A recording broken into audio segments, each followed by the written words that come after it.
सभी का स्वागत है माइक्रोबायोलॉजी के रिवीजन सीरीज़ में। इस पार्ट में हम लोग डिस्कस करेंगे सेक्शन 8 एंड सेक्शन 9 के बारे में। सेक्शन 8 में है आपका microbial disease and host pathogen interaction, and section 9 जो काफ़ी इंपॉर्टेंट है, दोनों ही हैं। एक एक क्वेश्चन आप एक्सपेक्ट कर सकते हैं और थोड़ा इन्फॉर्मेटिव पार्ट है जिसमें आपको कुछ कुछ पॉइंट्स को ध्यान रखना पड़ेगा। उसको एक बार आप लोग प्रैक्टिस कर लीजिएगा। तो केमोथेरेपी एंटीबायोटिक से बायोकेमिस्ट्री में भी सवाल बनते हैं। तो ये पार्ट जो है, जैसे ट्रांसलेशन इनहिबिटर के बारे में पूछ लिया, मैं आपको अभी दिखाऊंगा कौन कौन सा रीजन आपको देख के जाना है एग्ज़ाम से पहले। केमोथेरेपी एंटीबायोटिक एक दिन का पार्ट है और माइक्रोबियल डिजीज़ होस्ट पैथोजन समझने वाले बहुत कुछ बेसिक पॉइंट्स है, उसको मैं इस वीडियो में ही कवर कर दूंगा।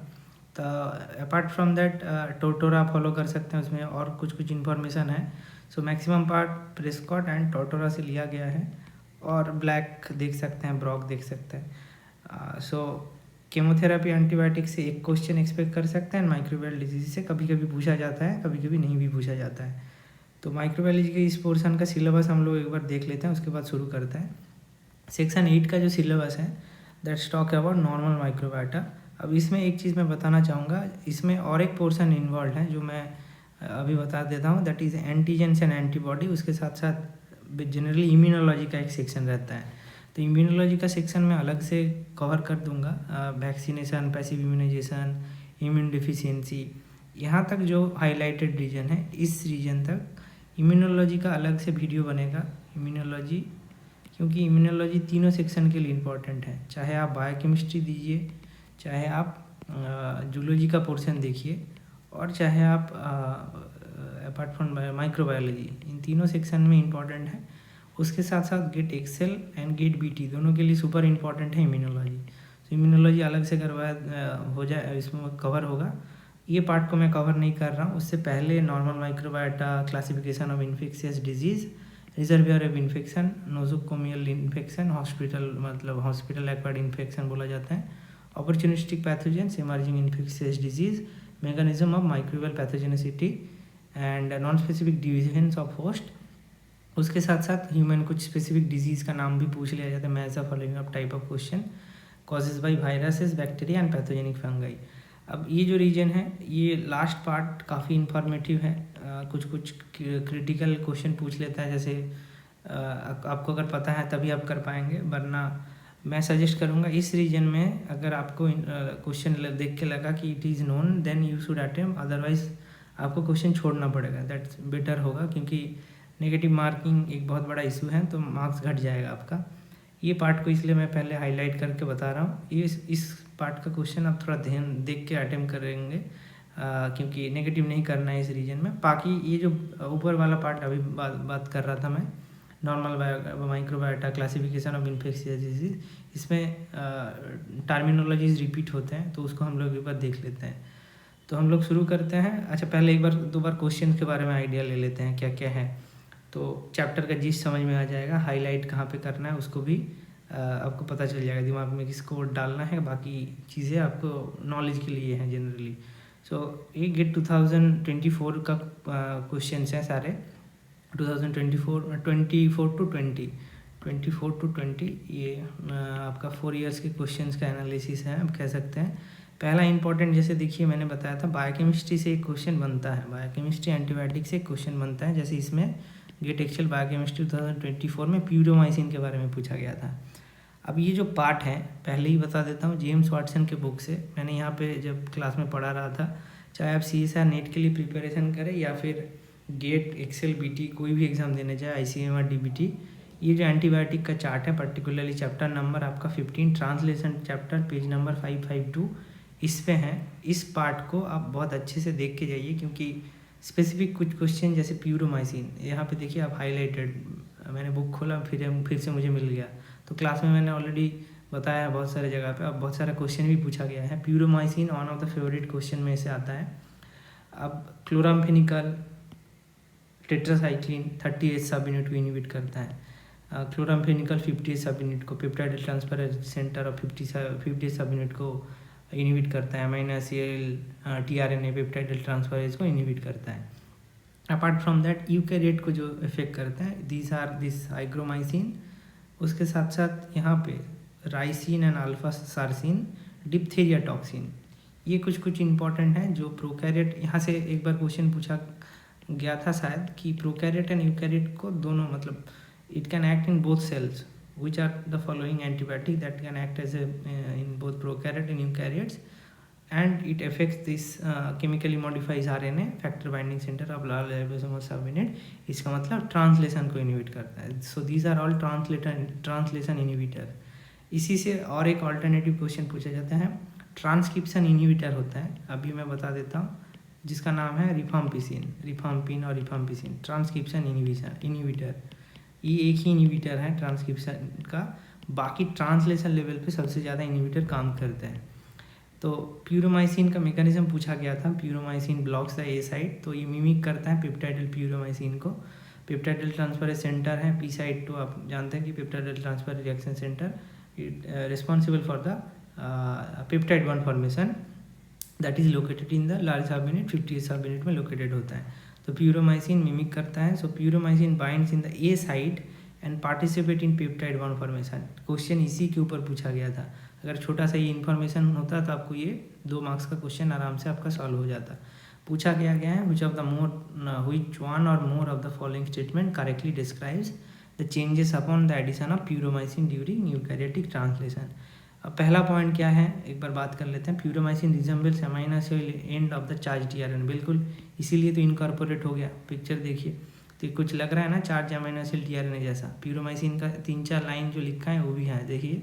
सो it targets peptidyl transferase centre of large ribosomal subunit, chain termination mimics 3' end of amino acid tRNA in A site and act as a acceptor for nascent polypeptide chain as it is. ये चीज़ highlight करके अपने notebook में डाल लेना, आप लोग revise करके जाना. क्वेश्चन इसी के ऊपर 2024 में तो नहीं पूछा जाएगा. एक्सपेक्टेड प्यूरोमाइसिन रिलेटेड क्वेश्चन नहीं पूछा जाएगा. अगर पूछ ले, जैसे बहुत बार हुआ भी है कि लगभग आसपास का कंसेप्ट पूछ लेगा, तो ये 1 मार्क्स का क्वेश्चन बन सकता है फिर से. So puromycin resembles amino acid end of the charge tRNA, बहुत ऑब्वियस चीज़ है एक बार. तो पहला ऑप्शन करेक्ट हो गया. दूसरा और है puromycin occupies A site of the translating ribosome, ये भी करेक्ट है, ये भी करेक्ट है. एमएसक्यू का ऑप्शन था, +2 आपके हाथ में था, बहुत बेसिक सा सवाल था. तो ये एक पहला क्वेश्चन के हिसाब से मैं मॉलिक्यूलर बायोलॉजी के कंटेक्स्ट में भी बता देता हूँ. Chapter 15 page number 552 of James T Watson, molecular biology of the gene. ये उसके साथ ये chart very very important crucial है. तो पहले हम लोग शुरू करते हैं, उसके बाद आ जाते हैं. और नीचे आप फिर से देखेंगे ये एंटीबायोटिक से रिलेटेड ही क्वेश्चन बहुत बार पूछा गया है. 2022 लीजिए, 21 लीजिए, तो एंटीबायोटिक से रिलेटेड क्वेश्चन इम्पॉर्टेंट है. 1-2 सवाल आपको मिल जाएगा. और इम्यूनोलॉजी तो इम्पॉर्टेंट है ही है. माइक्रोबायोलॉजी में भी इम्यूनोलॉजी पूछा जाता है और बायोकेमिस्ट्री में भी पूछा जाता है, उसके साथ साथ जूलॉजी में भी पूछा जाता है. तीनों पार्ट आपका कवर हो जाएगा आप अगर इम्यूनोलॉजी अच्छे से पढ़ ले, जो हम लोग अगली वीडियोज़ में डिस्कस करेंगे. तो एक बार हम लोग ब्रीफ कर लेते हैं क्या है होस्ट पैथोजन इंटरेक्शन में कुछ important point. Relationship between among resident, transient and disease causing microbes. अब ये जो तीनों टर्मिनोलॉजी लिखा गया है, resident, transient and disease causing micro organism and the human host, इसको आप कोरिलेट कर सकते हैं डेली लाइफ के साथ. जैसे रेसिडेंट है, आप कॉलोनी, अगर हम लोग कॉलोनाइजिंग माइक्रोब ये टर्मिनोलॉजी यूज़ करते हैं, सेम सोसाइटी से लिया गया है नाम नेमिंग के लिए. कॉलोनी फॉर्मेशन के लिए generally they need a host. जैसे कॉलोनाइजिंग माइक्रोबायोम, ह्यूमन सरफेस के ऊपर स्किन है, आउटर पेरीफेरी में जितने जो कांटेक्ट में आता है माइक्रोब्स के, रेस्पिरेटरी ट्रैक, ये सब are the region where microbes can colonise. तो एक होता है रेसिडेंट माइक्रोबायोटा, रेसिडेंशियल कॉम्प्लेक्स के बारे में आप लोगों ने सुना. So in that residential microbiota there are certain microbes, they reside in that particular area. And ये लोग क्या करते हैं, रेसिडेंट माइक्रोबायोटा का बहुत सारा एडवांटेज है, डिसएडवांटेज है. जैसे कुछ बैक्टीरिया क्या कर सकता है, इट कैन कॉज डिजीज़. तो अदर माइक्रोब्स जो हैं, एक है कॉलोनाइजिंग माइक्रोब्स जिसमें कुछ इन्फेक्शन कॉज करता है, infection lead to disease. The microbes that cause disease usually are eliminated and they end up gone, but some of them remain as a part of holobiont. सो कुछ कुछ किसी किसी का death हो जाता है, कोई कोई रेसिडेंट माइक्रोबायोटा का पार्ट हो जाता है. Apart from that transient microbiota are gone. Microbes that are not colonizer often come in contact with the holobiont. Most of them they are transient. So transient interaction कुछ दिन के लिए हो सकता है, कुछ आवर्स के लिए भी हो सकता है. So human body contains 1 into 10 to the 13 body cells and it contains 10 times more bacterial cells than the human cells. अब ये जो holobiont microbiome माइक्रोबायोटा है, माइक्रोबायोलॉजी का अगर आप कॉन्टेक्स्ट में देखिए, तीनों terminology very very important in the sense अलग अलग है. माइक्रोबायोम, माइक्रोबायोटा, फिर भी जब प्रोनाउंसिएशन किया जाता है थोड़ा कंफ्यूज हो सकते हैं. तो माइक्रोबायोम का मतलब होता है refers to all the genes. पहला इंपॉर्टेंट पॉइंट, जीन के बारे में अगर बात करेंगे then will call it microbiome. Microbiota all the micro organism. So micro organism का जो जीन होगा that will be known as microbiome. And holobiont होगा host and microbes relying on each other and importantly evolving together. Holobiont में microbial partner, उसके यहाँ पे ऊपर भी लिखा है microbes plus human, these are known as holobiont. इसको होलोबायोंट हम कहेंगे. So human can not live in normal life without their microbial partner. So उसके साथ साथ आपने कोई भी evolutionary concept Red queen hypothesis. So जैसे होस्ट पैथोजन इंटरेक्शन में यही सबसे बड़ा इंपॉर्टेंट कंसेप्ट है कि होस्ट भी इवॉल्व होगा, उसके साथ साथ आपका पैथोजेंस और जो रिलाई करेगा उसके ऊपर. So this is known as red queen hypothesis. Evolution का बहुत इंपॉर्टेंट हाइपोथेसिस है. सो होलोबायोंट में हम लोग कंसिडर करते हैं होस्ट एंड माइक्रोब्स दोनों को. अब list of human sites containing well established biota and representative example. कुछ एग्जाम्पल आपको पता है. क्वेश्चन इसके ऊपर पूछा गया था पर्टिकुलरली, जैसे एक रीजन से पूछ ले कि डेंटल प्लैक, जैसे यहाँ पे देख सकते हैं डेंटल प्लैक कौन कॉज कर, हाँ बायोफिल्म ऑफ डेंटल प्लैक कौन सा बैक्टीरिया स्पीसीज कौन कॉज करता है, ग्राम पॉजिटिव कॉकस. तो इसलिए ये चार्ट एक बार आप काइंडली देख लीजिए. बहुत ज़्यादा इंपॉर्टेंट मैं नहीं कहूँगा, फिर भी इस क्वेश्चन को करने के लिए आपको ये चीज़ थोड़ा पता होना चाहिए. जैसे स्किन है, स्किन में फंगस जैसे कैंडिडा होगा, उसके साथ साथ ग्राम पॉजिटिव में staphylococcus, streptococcus, lactobacillus species, Gram negative में haemophilus. So generally Gram positive skin में बहुत ज़्यादा अमाउंट में आप देख सकते हैं स्किन बायोटा. हाँ, और staphylococcus aureus, this is very crucial. Remarks में एक पॉइंट लिखा भी है.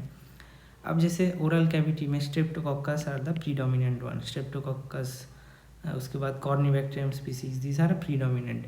मोर of dozens of species of streptococcus microbes colonize the epidermal layer of cheeks, pharynx, surface of teeth, found in saliva in huge number. So streptococcus species है. यहाँ पे देखिए, अगर आपको ये छोटा सा इन्फॉर्मेशन पता है, यहाँ पे ये MSQ टाइप ऑफ क्वेश्चन था. दोनों ही स्ट्रेप्टोकोकस हैं और बाकी दोनों दूसरे स्पीसीज़ के हैं. तो streptococcus are the predominant in oral और micro oral cavity, gastrointestinal tract का पार्ट है. उसके साथ साथ ये जो नोट पॉइंट है इसको भी ध्यान रखिए. जैसे अगर ओरल कैविटी पूछ लिया तो ओरल कैविटी पूछने का प्रोबेबिलिटी कम है, फिर भी आपको नॉलेज के लिए पता होना चाहिए. गट माइक्रोबायोटा का कंटेक्स्ट बार बार उठ के आ रहा है, इसलिए क्योंकि गट माइक्रो नीचे भी आप देखेंगे, मैंने एक 2-4 स्लाइड्स में भी बताया है.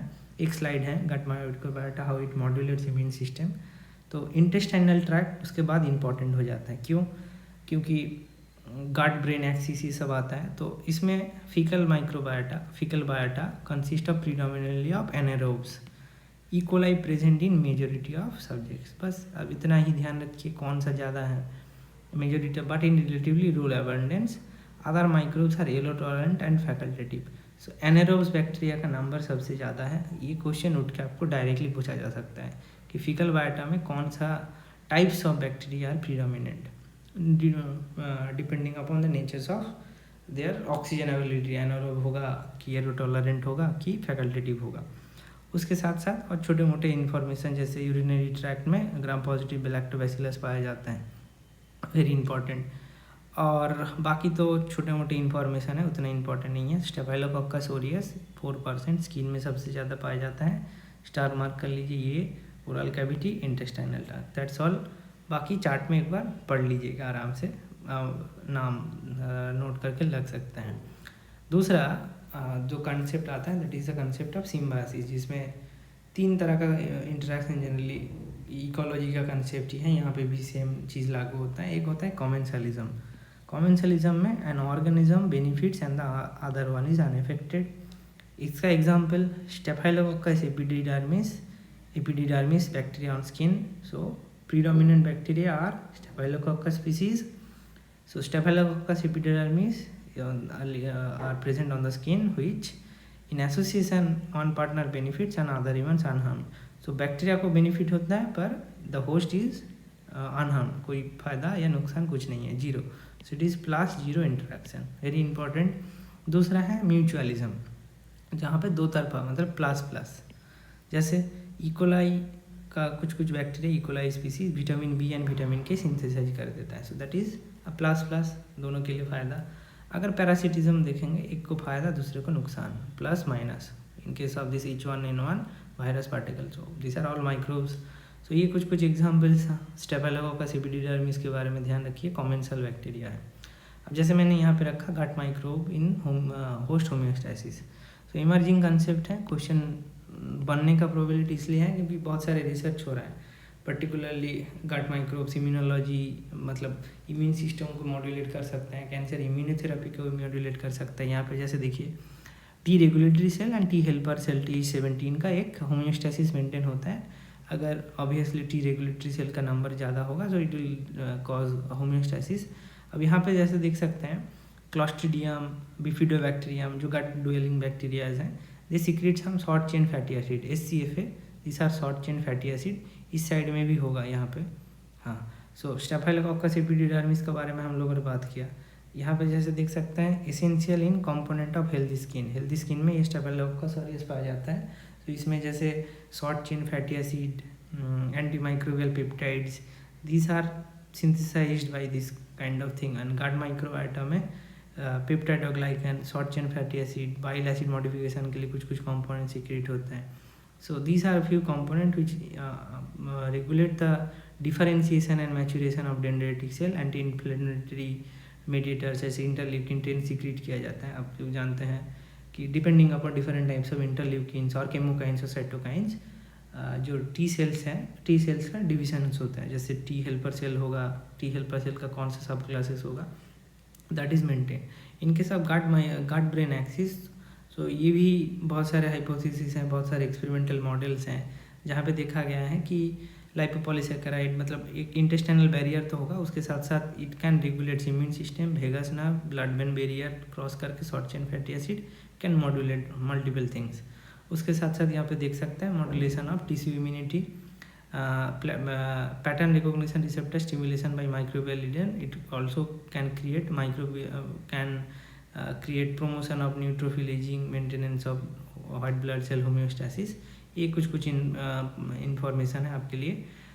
सो ये गट माइक्रोब्स के साथ ह्यूमन का जो कोरिलेशन है that is quite important. Staphylococcus epidermidis को पॉज करके आप क्या क्या हो सकता है देख सकते हैं। एंड अगर कॉम्प्लेक्स कार्बोहाइड्रेट को जैसे आपने जाना गट माइक्रोबायोटा मॉड्यूलेट करता है, जैसे ड्रग रेजिस्टेंस एक बहुत बड़ा इंपॉर्टेंट कंसेप्ट है। कोई ड्रग काम करता है, नहीं काम करता है।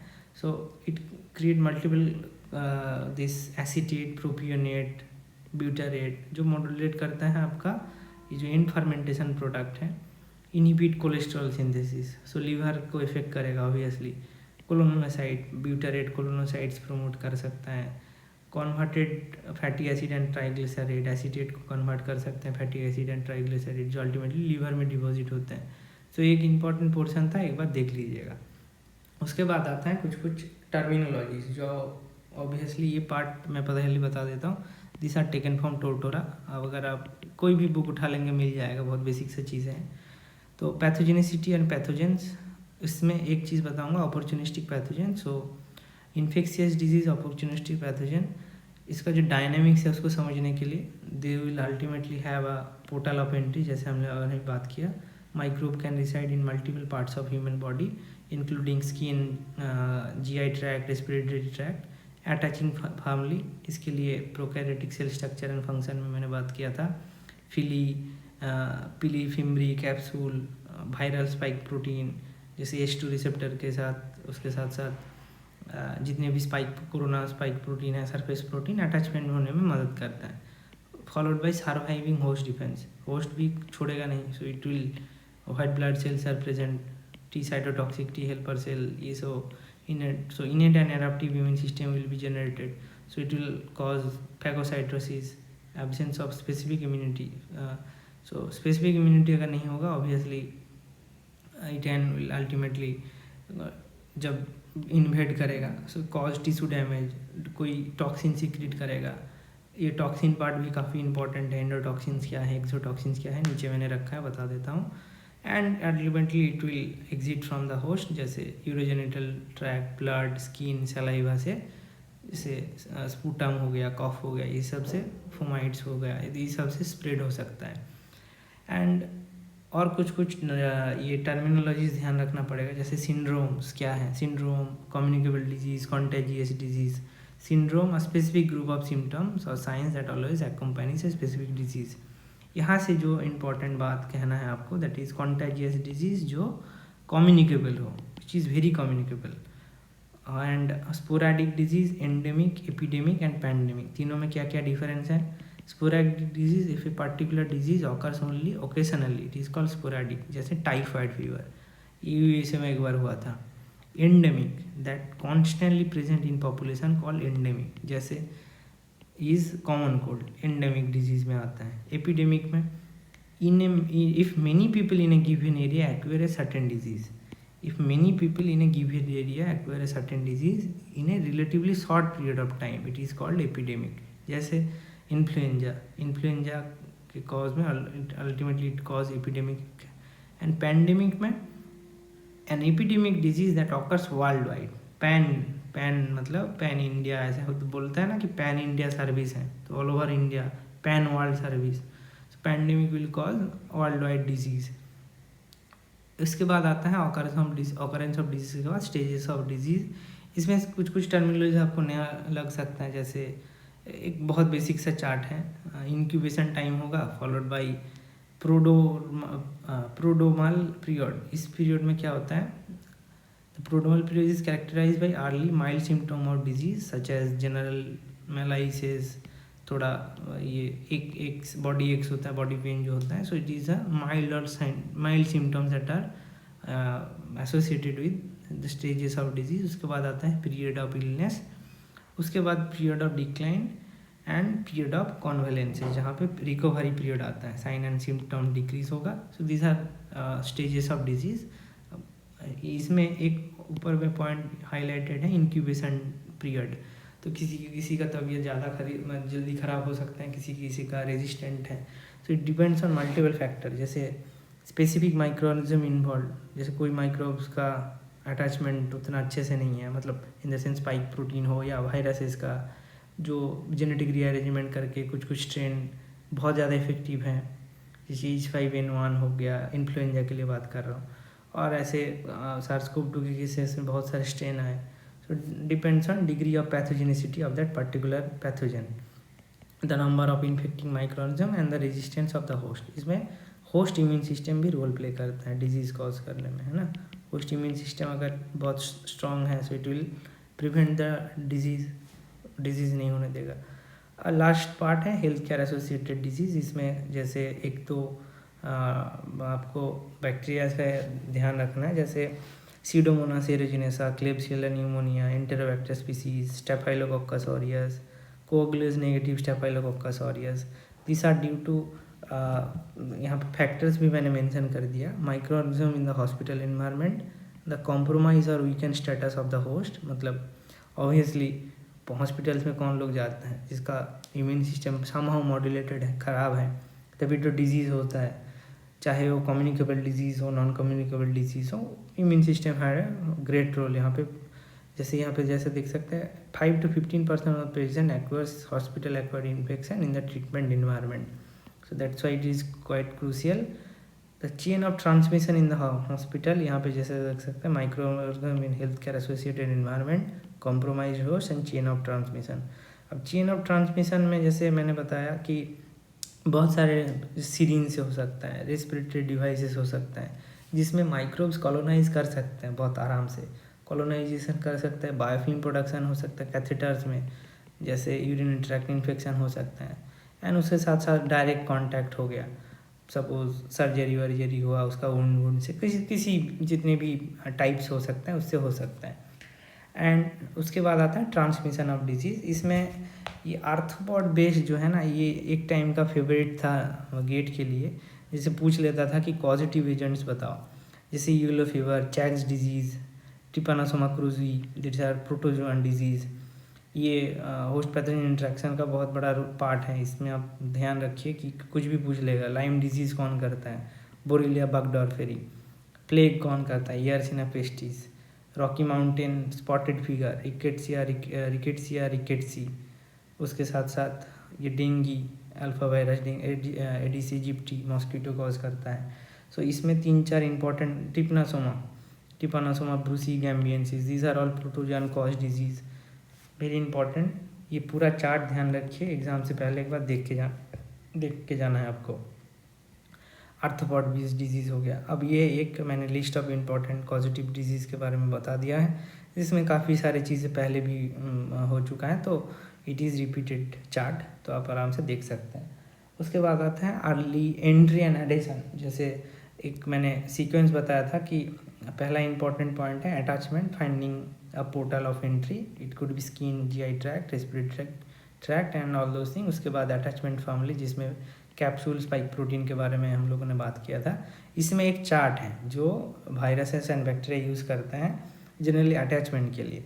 सो जैसे यहाँ पे हैं, आप देख सकते हैं बैक्टीरिया का फिमरी बहुत बड़ा रोल प्ले करता है। Capsule spike protein for viruses, जैसे सार्स कोव 2 के केस में कोविड-19 spike protein, influenza virus, haemagglutinin spike protein, HA।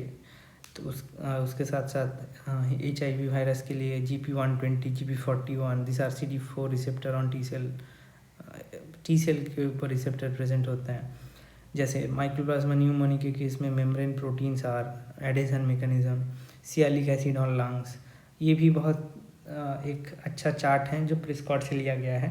Type 4 cause multiple kind of infection, type 1 fimbriae, type 4 this pili also, जैसे UTI cause करता है, so it is by pili, sugar residue on the urethral epithelium cells. These are attachment mechanism, how microbes attach to the surface.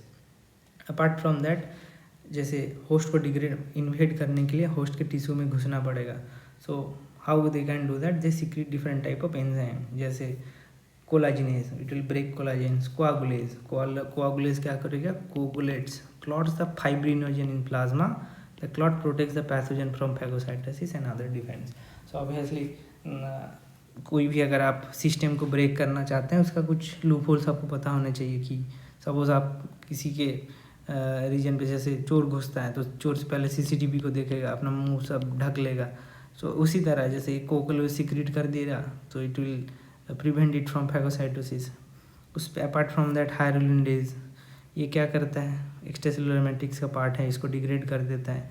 Protein ANG, protein staphylococcus और या Streptococcus pyogenes, these are all secreted by this bacteria which will ultimately can evade, जैसे streptokinase, pathogen produce streptokinase dissolving clot and releasing bacteria, पहले blood clot बना लेगा, उसके बाद dissolve होकर निकल जाएगा।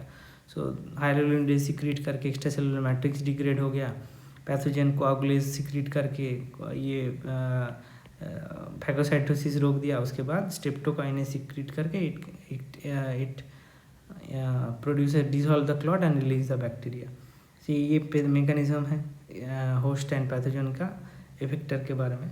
उसके बाद आता है टॉक्सिन्स के बारे में आप जब देखेंगे, एंडोटॉक्सिन है एक्सोटॉक्सिन का, डायरेक्ट मैं चार्ट में लेके चलता हूँ आपको। एंडोटॉक्सिन एंड एक्सोटॉक्सिन्स कहाँ से बनते हैं, जैसे endotoxin are gram negative from gram negative.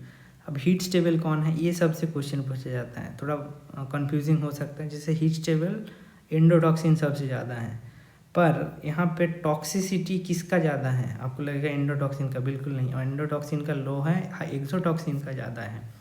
अब और एक कॉन्ट्रास्टिंग जो है दैट इज़ फीवर प्रोड्यूसिंग, जिसको पायरेटिक एक्टिविटी बोला जाता है, किसको जैसे exotoxins can not produce fever but endotoxin can produce. Endotoxin किसका पार्ट है? लाइपोपॉलीसैकेराइड, बैक्टीरियल आउटर मेम्ब्रेन का लाइपोपॉलीसैकेराइड इज रिस्पॉन्सिबल फॉर एंडोटॉक्सिन्स। उसके बाद रिप्रेजेंटेटिव डिजीज़ कौन कौन सा रिप्रेजेंटेटिव डिजीज़ हैं? जैसे botulinum, clostridium botulinum, diphtheria, pertussis, tetanus, these are all exotoxins. और एक हैं these are all proteins and these are all lipid portions of lipid of lipopolysaccharide. ये तो क्वेश्चन ऑलरेडी पूछ चुका है कि कौन सा पार्ट लाइपोपॉलीसैकेराइड का एंडोटॉक्सिन के हिसाब से काम करता है, that is lipid of lipopolysaccharide. Very important, ध्यान रखिए। अब एक्सोटॉक्सिन का एग्जाम्पल के बारे में हम लोग बात कर लेते हैं। पार्टोसिस टॉक्सिन, बॉटुलियम, डिप्थीरिया। सो डिप्थीरिया इसका जो मैकेनिज्म है कुछ कुछ यहाँ पे लिखा है। Enterotoxin, shiga toxin, these are all EV type of toxin. Cytotoxin release cells, cholera toxin, vibrio cholerae. GPCR में आपने तो पढ़ा होगा ना, साइक्लिक एमपी का लेवल इंक्रीज कर देता है, वाटर सिक्रीशन करते, डिहाइड्रेट करके बॉडी, तो जनरल डेथ कॉज करता है। So these are AB type of toxin. अब एबी टाइप ऑफ टॉक्सिन कैसे काम करता है? जैसे यहाँ पे जैसे देखिए बाइंडिंग साइड है, रिसेप्टर रहेगा पहले। So mechanism of exotoxin. So A and B एक दो सब यूनिट्स होते हैं। So they are actually responsible for this dimer formation and clathrin coated clathrin mediated endocytosis हो जाएगा, followed by endosome uncoupling of the vesicle and inhibition. जैसे यहाँ पे देख सकते हैं ये डिप्थीरिया है ना, तो एडीपी राइबोसाइलेशन हो जाता है EF2 का, inhibit protein synthesis and cell death. So mechanism आपका एक्सोटॉक्सिन्स। सो इसके साथ साथ क्या हो सकता है? Pore forming. Exotoxin forms pore in the membrane, तो सेल स्वेलिंग होके और लाइज होके ऑस्मोटिक इम्बैलेंस हो जाएगा, मर जाएगा सेल। उसके साथ और एक कंसेप्ट आता है सुपर एंटीजन का। अभी जो सुपर एंटीजन है इम्यूनोलॉजी के क्लास में भी डिस्क्राइब किया जाता है। It is a non specific activation of T cells by exotoxin. जैसे सुपर एंटीजन का एग्जांपल है यहाँ पे, तो एग्जांपल मेंशन है, जैसे एग्जांपल नहीं मेंशन है यहाँ पे, शायद जो भी एक्सोटॉक्सिन का यहाँ पे एग्जांपल है, दे कैन स्टेफाइलोकोकस ऑरियस का हो सकता है, स्टेफाइलोकोकस ऑरियस का हो सकता है, ये रहा प्रोटी सुपर एंटीजन। ठीक, so staphylococcus aureus can act as a exotoxin as well as super antigen. Without processing ये क्या कर सकता है? मैसिव साइटोकाइंस, मतलब स्टिमुलेशन ज़्यादा हो जाएगा, अल्टीमेटली अनकंट्रोल स्टिमुलेशन होके it will create septic shock, जैसे सेप्टिक शॉक सिंड्रोम टाइप हो जाता है, साइटोकाइन स्टॉर्म होकर डेथ कॉज कर सकता है। As discuss before, endotoxin and the pyrogenic response. So hypothalamus of the brain आप लोग सभी लोग जानते हैं, बॉडी टेम्परेचर, मेटाबॉलिज्म, ये सब में बहुत बड़ा रोल प्ले करता है। सो अगर एंडोटॉक्सिन को ये सपोज मैक्रोफेज ने एंडोटॉक्सिन को bacteria containing endotoxin, gram negative bacteria, so cytokine secrete होगा, cytokine will instruct this hypothalamus of the brain, it and it will cause fever. So 3-4 important point में से ये पायरेटिक एंड फीवर प्रोड्यूसिंग वाला भी आता है। तो ये एक पॉइंट हो गया, हीट स्टेबिलिटी एक पॉइंट हो गया, और कहाँ से सिक्रीट होता है ये एक पॉइंट हो गया। बस ये तीनों चीज़ ध्यान रखना है एंड एग्जाम्पल थोड़ा थोड़ा ध्यान रख लें, बस that is sufficient for this toxins. उसके बाद आते हैं last part, that is anti microbial chemotherapy, जो काफ़ी इंपॉर्टेंट पोर्सन है। जैसे मैंने एक पार्ट बता भी दिया है आपको कि मेजर चंक्स ऑफ क्वेश्चन कहाँ से पूछा जाता है। सो उससे शुरू करने से पहले हिस्ट्री ऑफ माइक्रोबायोलॉजी में हम लोगों ने बात किया था, German physician Paul Ehrlich, magic bullet, ये तो आपको पता ही है। यहाँ पे जो एक चार्ट है that is representative source of antibiotic, star mark कर लीजिए। फिर से क्वेश्चन 2025 में बन सकता है, क्योंकि 2023 में क्वेश्चन पूछा गया था। कैसा क्वेश्चन? यहाँ पे जैसे देख सकते, this are names of antibiotic, this are species of bacteria which secrete this antibiotic. जैसे कैसे पूछा था, यहाँ पे देखिए कहाँ गया, ये 2024 में ही पूछ लिया, तो 2025 में प्रोबेबिलिटी कम है। फिर भी स्ट्रेप्टोमाइसिन कहाँ से सीक्रेट होता है? Streptomycin is secreted from streptomyces griseus. तो मेजॉरिटी ऑफ एंटीबायोटिक कौन सा स्पीसीज सीक्रेट करते हैं? That is Streptomyces. Very important, ध्यान रखिए, स्ट्रेप्टोमाइसिस। अब जैसे स्ट्रिप्टोमाइसिन करते हैं स्ट्रिप्टोमाइसिस ग्रीसियस। तो P1 हो गया, यहाँ पे P1 हो गया, P1 हो गया। Q2 बेसिट्रासिन मतलब बैसिलस लिचेनफॉर्मिस, सब ये इस चार्ट में मिल जाएगा। बैसिलस सबटिलिस, पेनिसिलिन कौन सीक्रेट करता है, जेंटामाइसिन कौन सीक्रेट करता है, this are very common antibiotic का नाम दिया गया है। बेसिट्रासिन कौन सीक्रेट करता है, बैसिलस सबटिलिस, बेसिट्रासिन सीक्रेट करता है बैसिलस सबटिलिस। सो बैसिलस सबटिलिस और बैसिलस स्पीसीज जनरली बेसिट्रासिन। उसके साथ साथ क्लोरामफेनिकॉल आप देख सकते हैं, स्ट्रिप्टोमाइसिस वेनेजुएली। सो ये चार्ट है, ध्यान रखिए कौन कौन से एंटीबायोटिक हैं। पॉलीमिक्सिन भी, पी से पॉलीमिक्सिन, पी से पेनिया, बी से बैसिलस, बी से बेसिट्रासिन, बी से बैसिलस सबटिलिस।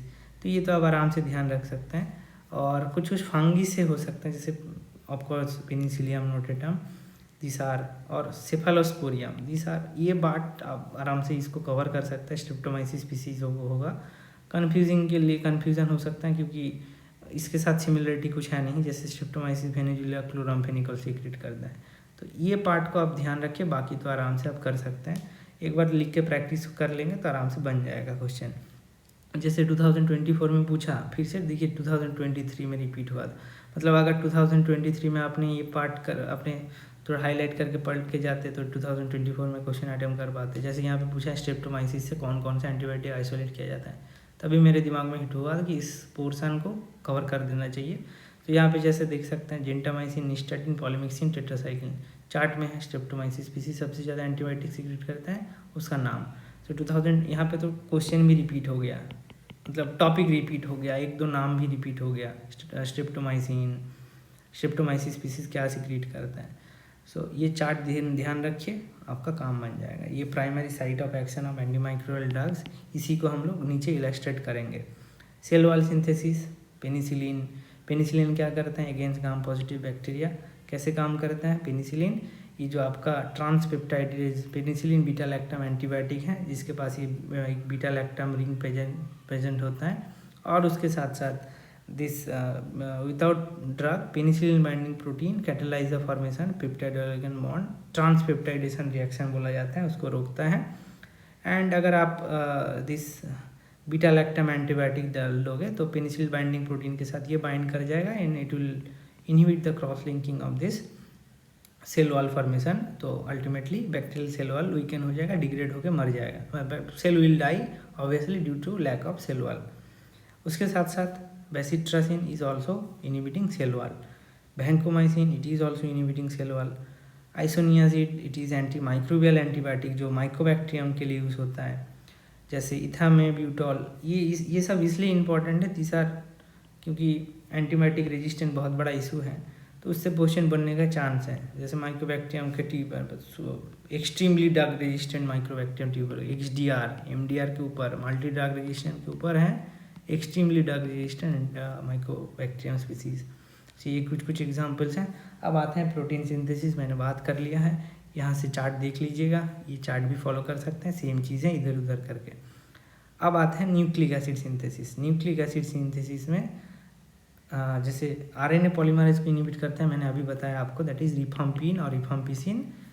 DNA गाइडेज टोपोआइसोमरेज 4 इसको रोकता है, फ्लूरोक्विनोन जिसमें आता है सिप्रोफ्लॉक्सासिन, बैक्टीरियोसाइडल प्रॉपर्टी है। तो DNA गाइडेज को कौन करता है, this fluoroquinolones which are ciprofloxacin और लेवोफ्लॉक्सासिन इनहिबिट DNA गाइडेज and topoisomerase 4 thereby blocking DNA replication. जो DNA रेप्लिकेशन के लिए चाहिए वो नहीं हो पाएगा। एक ही ऐसा एंटीबायोटिक है जो RNA पॉलीमरेज को इनहिबिट करता है, R से शुरू होता है नाम, दैट इज रिफाम्पिसिन और रिफामाइसिन, वेरी इंपॉर्टेंट, ध्यान रखिए। तो उसके बाद आता है कोलिस्टीन डेप्टोमाइसिन, ये सेल मेम्ब्रेन को टारगेट करके सेल मेम्ब्रेन का डिसरप्शन करा देता है। अब उसके बाद और एक छोटा सा पार्ट जो माइक्रोबायोलॉजी का काफ़ी फेमस सेमिस्टर में भी क्वेश्चन बनता है, जैसे कुछ एंटी मेटाबोलाइट्स मतलब मेटाबोलाइट का एंटी ब्लॉक कर देगा, मेटाबॉलिज्म को रोक देगा। तो एक है ट्रांसलेशन लेवल पे इनहिबिशन हो गया, एक ट्रांसलेशन लेवल पे इनहिबिशन हो गया, ट्रांसक्रिप्शन का रिफाम्पिसिन हम लोगों ने देख लिया, ट्रांसक्रिप्शन और cell wall and cell membrane, cell wall and cell membrane, ये हो गया। अब आता है आपका एंटी मेटाबोलाइट्स, जैसे sulfonamides, trimethoprim, isoniazid, sulfonamide, trimethoprim, dapsone, जहाँ पे ये सबसे ज़्यादा इम्पॉर्टेंट है। जैसे ये नहीं, चारों ही आप कह सकते हैं इम्पॉर्टेंट है, पर क्वेश्चन यहाँ से ज़्यादा बना है, एक दो बार ऑलरेडी पूछ चुका है, 2020 में पूछा गया था। Trimethoprim inhibit the enzyme tetrahydrofolate reductase, ये ही नीचे है, कहाँ गया। The antibiotic trimethoprim is an inhibitor of dihydrofolate reductase, tetrahydrofolate reductase, sorry, dihydrofolate reductase and tetrahydrofolate reductase. So sulfonamide static inhibit folic acid biosynthesis pathway by competing with PABA, para amino benzoic acid. नीचे मैंने इसका exam मतलब कैसे काम करता है यहाँ पे देखा है मैंने। So PABA is generally precursor for nucleotide biosynthesis, para amino benzoic acid, dihydrofolic इसका इंटरमीडिएट में आता है। So trimethoprim structure analogue of the portion of dihydrofolic acid competitively inhibit the synthesis of tetrahydrofolic acid, completely inhibit the tetrahydrofolate acid, and sulfamethotrexazole inhibit this PABA, analog of PABA, completely inhibit the synthesis of dihydrofolic acid from PABA. So ये ऊपर वाला chart ध्यान रखिए, जिसमें ट्राइमिथोप्रिन और sulphonamide के बारे में पूछा जा सकता है। उसके साथ साथ isoniazid inhibit mycolic acid production by binding to NAD, जैसे हमने अभी देखा माइकोबैक्टीरियम ट्यूबरकुलोसिस के केस में यूज़ किया जाता है आइसोनियाजिड, इसलिए इसको इंपॉर्टेंट मार्क स्टार मार्क कर लीजिए, पूछा जा सकता है। उसके बाद छोटा मोटा एंटीवायरल जाग, जिसमें तो एमेंटाडिन, रेमेंटेडिन के बारे में आप लोग सब जानते हैं, inhibiting the uncoating of influenza virus. उसके साथ साथ और क्या है, जाइडोब्यूटिन, AGT, HIV के इन्फेक्शन के लिए inhibit DNA RNA synthesis primary for HIV, acyclovir HBV infection inhibit DNA और RNA synthesis used primary against herpes virus. बस हो गया आपका, ये 3-4 इंपॉर्टेंट पॉइंट था। उसके साथ साथ और क्या है, एंटी प्रोटोजोल या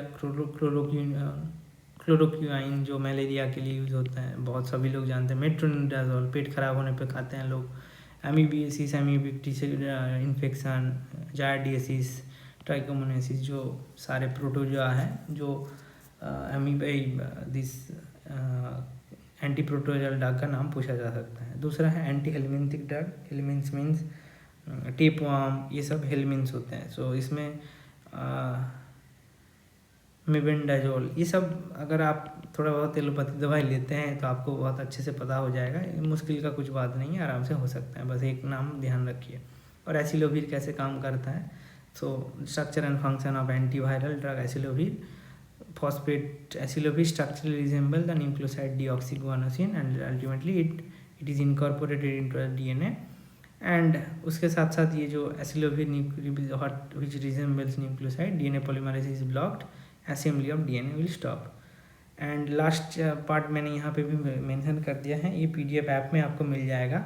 if you enrol in the app, पूरा माइक्रोबायोलॉजी कंप्लीटेड है, आप जाके क्रॉस चेक करते हैं, बायोस्कॉलर ऐप से हैं, बायोस्कॉलर्स ऐप, तो यहाँ पे जाके आप कोर्स चेक कर सकते हैं। इसके साथ साथ लास्ट पॉइंट, एंटीबायोटिक रेजिस्टेंट 2023 में क्वेश्चन पूछा है, 2025 के लिए इम्पॉर्टेंट है। कैसे कैसे एंटीबायोटिक रेजिस्टेंस होते हैं, जनरल मेकानिज्म से पूछा जाता है, यहाँ पे बहुत अच्छे से बताया गया है। जैसे एक पहले से शुरू करते हैं, एक नंबर है ऑल्टर्ड एंटीबायोटिक टारगेट ही बदल दे, है ना, एंटीबायोटिक काम ही करना बंद कर देगा, ऑब्वियसली मॉडिफाइंग ड्रग टारगेट। दूसरा है एंटीबायोटिक डिग्रेडिंग एंजाइम, जैसे बीटा लैक्टम सिक्रेट कर देते हैं, तो बीटा लैक्टम वाला एंटीबायोटिक ही खत्म कर देगा। इफ्लक्स पम्प लगा दिया, यहाँ से अंदर घुसेगा, एंटीबायोटिक बाहर चला जाएगा, क्या फ़र्क पड़ता है, कितना भी एंटीबायोटिक डालिए, efflux pump will pump out all the this antibiotics. उसके साथ साथ है एंटीबायोटिक रेजिस्टेंस, जिसको आर प्लाज्मिड बोला जाता है। R plasmid contribute for the antibiotic resistance, जो ऑब्वियसली ये सारे एक इफ्लक्स पम्प बना सकता है, एंटीबायोटिक डिग्रेडिंग एंजाइम सिक्रेट कर सकते हैं, उसके साथ साथ इस एंटीबायोटिक ऑल्टरिंग एंजाइम सिक्रेट कर सकते हैं। जैसे मॉडिफाइंग ड्रग में क्या है, methicillin resistant staphylococcus aureus as alternate transpeptidase penicillin binding protein to which beta lactam drug cannot bind, so thereby blocking activity of all beta lactam inactive drug कर देगा। कैसे, डिग्रेडेशन, जैसे बीटा लैक्टम को ही block कर दे। Prevent drug into cell, mycobacterium tuberculosis जिसके पास इफ्लक्स पम्प होता है, माइकोलिक एसिड प्रेजेंट होता है जो अंदर तक घुसने ही नहीं देता है। Render drug activity irrelevant, the protozoal pathogen leishmaniasis use alternative folic acid pathway. तो बायोसिंथेसिस जो होगा इसको दूसरे अल्टरनेट पाथवे से ये काम कर जाएगा। So antibiotic altering enzyme and ultimately this altered antibiotic target antibiotic altering enzyme are secreted by antibiotic resistant gene which are known as R plasmid। तो ये मेकानिज्म है। इसके ऊपर यहाँ पे देख सकते हैं ये क्वेश्चन पूछा गया था 2023 में कि बताओ कि भाई एंटीबायोटिक रेजिस्टेंट मेकानिज्म का कौन सा करेक्ट ऑप्शन नहीं होगा।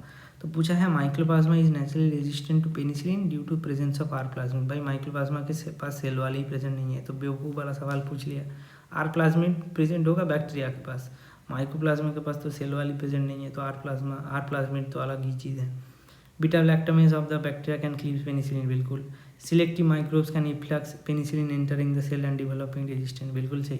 ग्राम negative bacteria are impermeable to penicillin G, क्योंकि ऑब्वियसली ग्राम नेगेटिव के पास आउटर मेम्ब्रेन रहता है। आपको अगर नहीं पता है एंटीबायोटिक रेजिस्टेंट मैकेनिज्म, इससे भी आप कर लेंगे। Basic prokaryotic cell structure and function का जो वीडियो अच्छे से देखिए, क्वेश्चन का जो कंसेप्ट है कहीं से सेलुलर स्ट्रक्चर के ऊपर ही है, तो ध्यान रखिए ये सारा क्वेश्चन पूछा जा सकता है।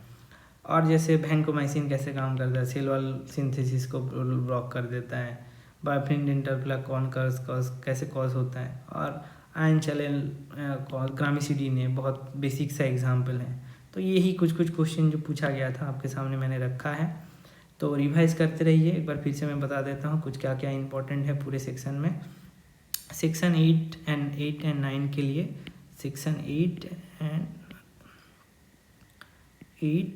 एंड 9 में आपको क्या ध्यान रखना पड़ेगा। सेक्शन 8 एंड 9 में पहला इंपॉर्टेंट है एंटीबायोटिक्स का नाम, एंटीबायोटिक्स, क्योंकि क्वेश्चन पूछा गया है, फिर से एंटीबायोटिक से क्वेश्चन पूछ सकता है। दूसरा है जो मैकेनिज्म ऑफ ड्रग रेजिस्टेंस है, 2025 के लिए इम्पॉर्टेंट है, स्टार मार्क कर लीजिए। 2025 के लिए important mechanism of drug resistance. और सेक्शन 8 में जो माइक्रोबायोटा है, माइक्रोबायोम है, उसके जो एग्जाम्पल्स हैं कुछ उसको ध्यान रखिए, क्वेश्चन बनने का प्रोबेबिलिटी है। माइक्रोबायोम एंड कुछ टर्मिनोलॉजीज, एपिडेमिक एंडेमिक में क्या डिफरेंस है, ये हम नहीं पूछा जाएगा, फिर भी सेफ साइड के लिए। पर ये दो बिल्कुल छोड़ के मत जाइए। बायोस्कॉलर ऐप में अगर और डिटेल में आपको पढ़ना है, मेरे से बायोस्कॉलर्स ऐप है, उसमें माइक्रोबायोलॉजी का पूरा कोर्स है, उसको आप क्रॉस चेक कर सकते हैं जाके। ओनली 500 रुपीज़ है। तो अपार्ट फ्रॉम दैट आप खुद से प्रैक्टिस कीजिए आराम से, प्रीवियस ईयर क्वेश्चन लगाइए। तब तक के लिए थैंक यू, धन्यवाद। फिर मिलते हैं अगले वीडियो में।